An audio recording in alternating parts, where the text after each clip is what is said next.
Hello, my name is Brant Hunt. I'm doing another chapter today, reading from a thick book called Kabbalah and Exodus. Um, this is written by Zeb ben Shimon Halevi. Simply the title of the chapter is chapter 22, Instructions on Divine. It's based upon Exodus chapter 20. So thank you for being here. Today is the 20th day of January, I should say, 2026. So again, it's called Instruction on Divine, and we'll get into it now. Valdivar Elohim El Kol Hata Barim Ha Le Lemor. And Elohim spoke all these words, saying, quote, I, Yahweh, your Elohim, brought you out of the land of Egypt, out of the house of bondage. Now, what is house of bondage? That is your sin nature, probably, was what I was thinking it would be. Is your bondage simply is that you are lost. In fact, all of us are lost. Here we see the supernatural God names at the top of the divine tree, although in the Hebrew text, the word Anoki or just I is used with the traditional EHEYEH to balance the names of Yahweh and Elohim. Jewish forelord says Jacob told his children that Anoki, Anoki, was a familiar term that is used to Abraham and Isaac, and indeed it is a more intimate side, I should say, title than the word Eliah or I am is. Now let's see. Hold on a second here. Since we've got unusual names here, I don't know show it in this particular book, but we'll check. I'd like to see what this is about. So you look at Yahweh, I should say, right here quickly. As I used to be a Christian, you just take these things for granted. You don't realize what's being told here because you're looking at it in a physical sense, and you're also looking at it something that basically you just assume is literal. You see, you don't even recognize that. See, your eyes are you're lost, and that includes me. You see, we're all lost. We don't know where we came from. You see, we think we know where it came from, where we come from. We really don't know. You see, no, it's not in here. So let's see what we got. So let's see where we're at.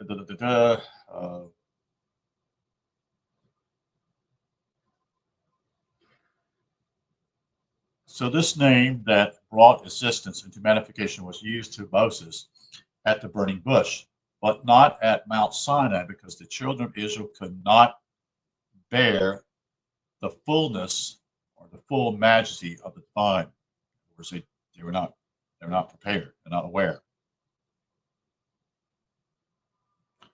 The other two major divine names traditionally associated with the active, wise, and merciful side and with the passive understanding and just aspect of divinity are fused into the composite name Yahweh Elohim, that is translated as the Lord thy God, who now proceeds to give forth the 10 commandments.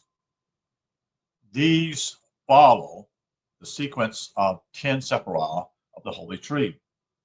Beginning with the crown, the first commandment states, thou shalt have no other gods before me. This says that only the absolute must, that is, the absolute must be acknowledged as God.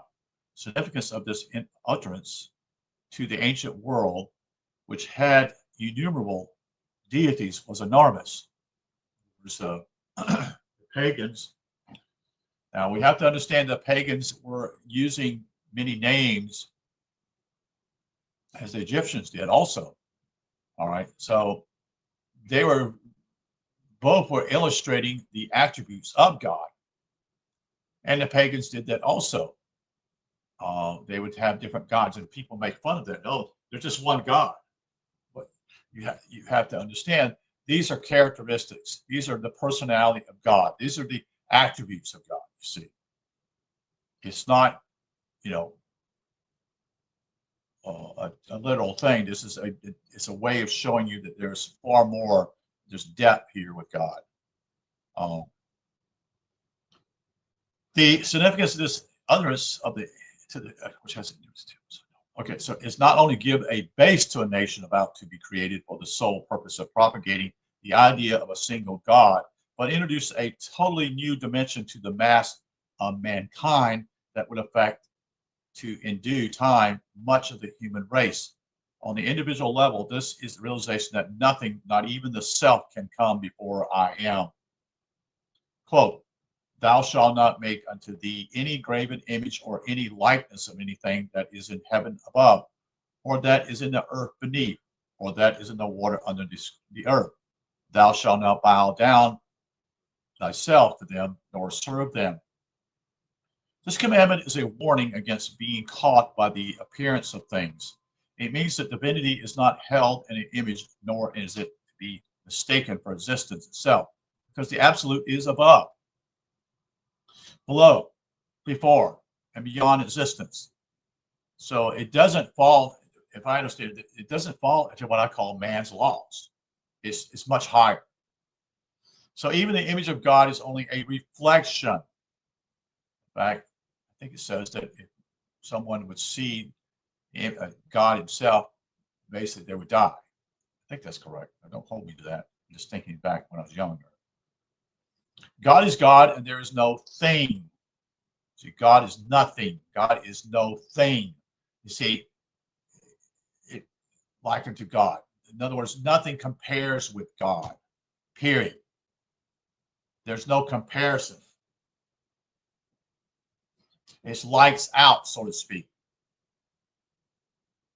For I, Yahweh Elohim, am a jealous God, visiting the iniquity of the fathers upon the children unto the third and fourth of them that hate me, and showing loving kindness to thousands of them that love me and keep my commandments.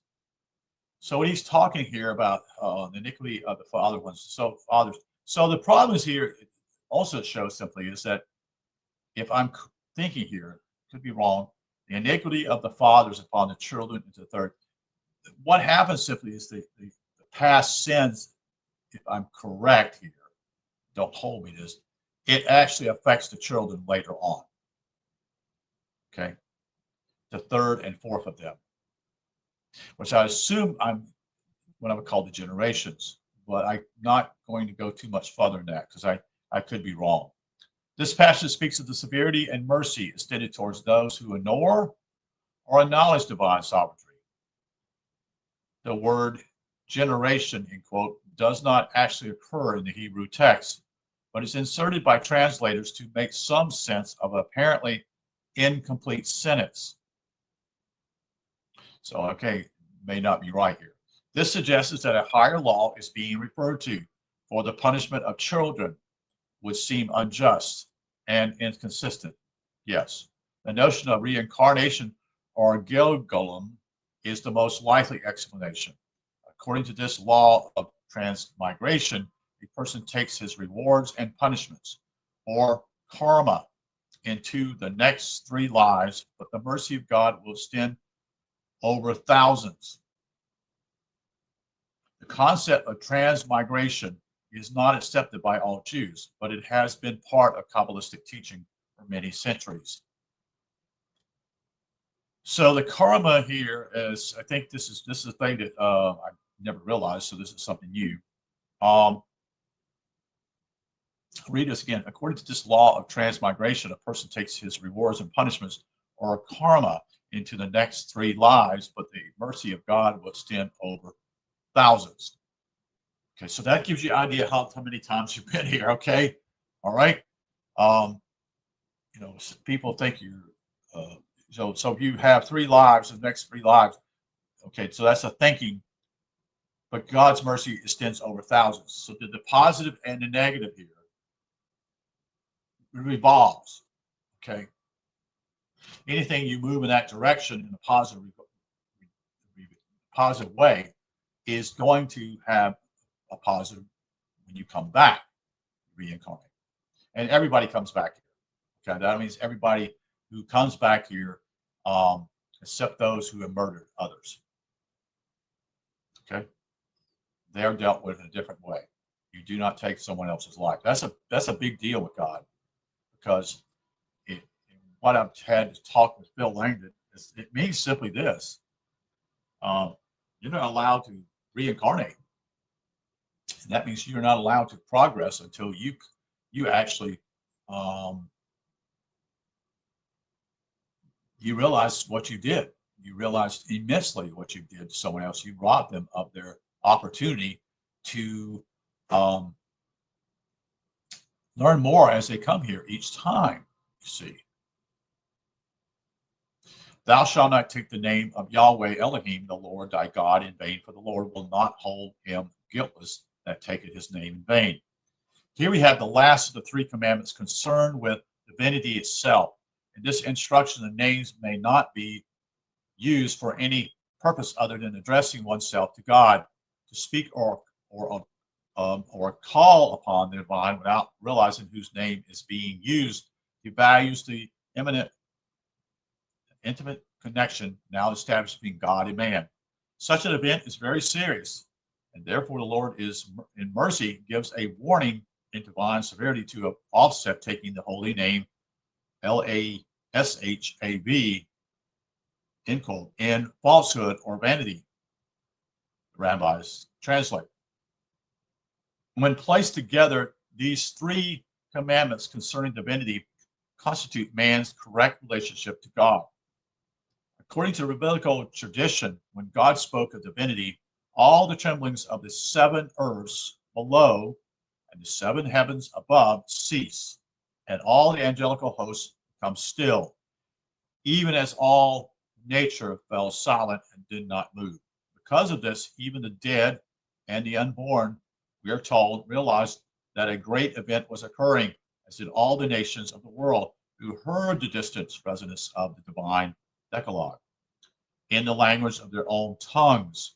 In this timeless moment, the Torah was delivered to the emerging soul and spirit of mankind. Thus it is that all the levels within a human being in this state of revelation become still and listen. So stillness is very key here, folks. Each in his own way to the imparting of instruction concerning first the relation of man to God, and then that of man to man, which now follow.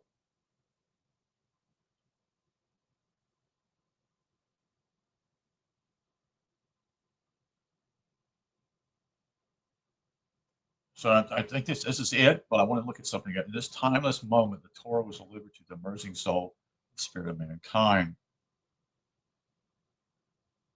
Thus it is that all the levels within a human being, in this state of revelation, of revealing, come still and listen. I wonder if this is to ask Phil about this one. Each his own way to the imparting of instruction concerning first the relation of man to God, and that of man to man. Yes, it's a relationship with man and God.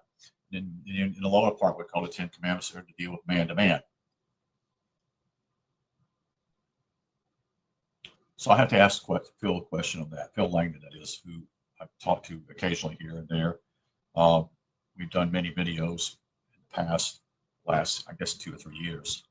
So I'm going to stop here. That's chapter 22. Don't want to go too further than that tomorrow. Change this back over here. So again, they're very, very short deals here with this particular author. I've done another book. Well, I've read part of a book of his. I haven't completed it also. So I won't go too more than that. I don't want to talk all night either.